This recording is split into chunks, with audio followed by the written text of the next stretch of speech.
Europe 1, il est 9h-5. Thomas Soto, 6h-9h sur Europe 1. Le débrief de la matinale, les temps forts de ce que vous avez entendu ce matin sur Europe 1. Il y a ceux qui ne croient plus en François Hollande et les autres, ceux qui ont décidé de ne rien lâcher et de passer à l'action. Écoutez les révélations d'Antonin André, c'était à 7h15 avec les experts d'Europe 1.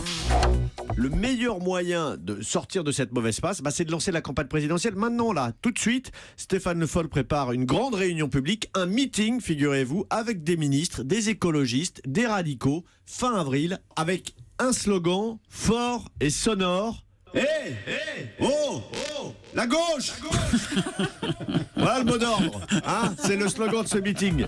Voilà, et au la gauche, slogan de ce meeting dont Antonin André nous révèle l'existence. Premier meeting de campagne de François Hollande, ça sera fin avril à Paris.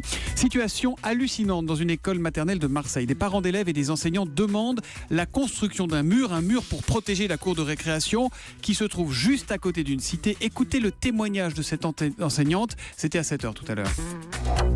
Des tirs de balles qui ont eu lieu dans la cour, donc les CRS sont venus chercher les douilles dans la cour. Il y a des jours dans la semaine où les guetteurs, où le trafic de drogue est bien plus présent dans la cité. Malheureusement, on met les enfants en récréation. Ils sont donc en contact, ils nous demandent toujours qu'est-ce qui fait le monsieur attendre sur le banc, pourquoi il crie hara hara quand il y a les CRS qui passent dans la cité et que tout le monde se sauve. Donc c'est vrai qu'on aimerait un mur. Le but ce serait d'être protégé bien plus haut que le brise-vue qui a été installé ce matin.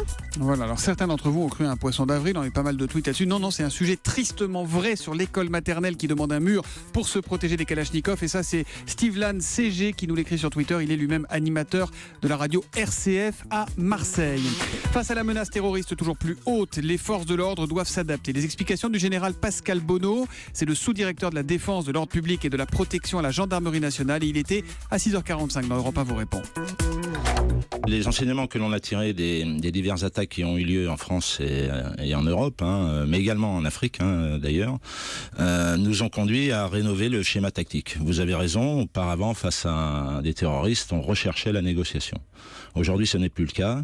Il s'agit de sauver des vies, de le faire vite. Et donc l'objectif premier, c'est de neutraliser l'adversaire, y compris par le feu. Voilà, Europe 1 vous répond tous les matins à 6h45 sur Europe 1. Et puis Gad Elmaleh part à la conquête de l'Amérique. Il joue en ce moment son spectacle à New York, une ville qu'il apprécie beaucoup. Écoutez Gad Elmaleh qui répondait aux questions de Géraldine Vosner. C'était à 7h45 dans l'interview Vérité. C'est même plus qu'une relation amoureuse. J'ai l'impression que le Maroc, c'est ma mère, la France, c'est ma femme, et New York, c'est ma maîtresse.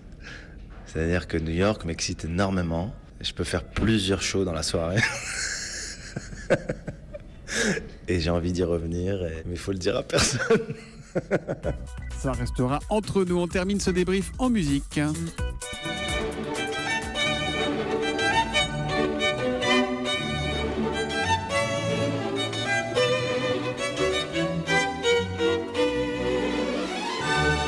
Les amoureux de musique classique auront reconnu le concerto en ré majeur de Brahms et au violon, c'est Yehudi Menuhin. Tout à l'heure, on vous a promis de vous offrir le coffret Yehudi Menuhin, un coffret de 90 et 11 DVD agrémentés d'un livre.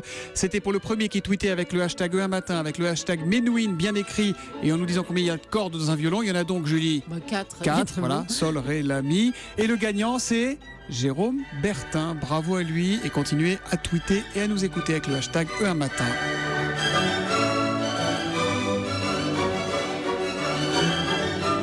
Il est sympa, il y a des minutes, il accélère un tout petit peu parce qu'il sait qu'on est un peu pressé.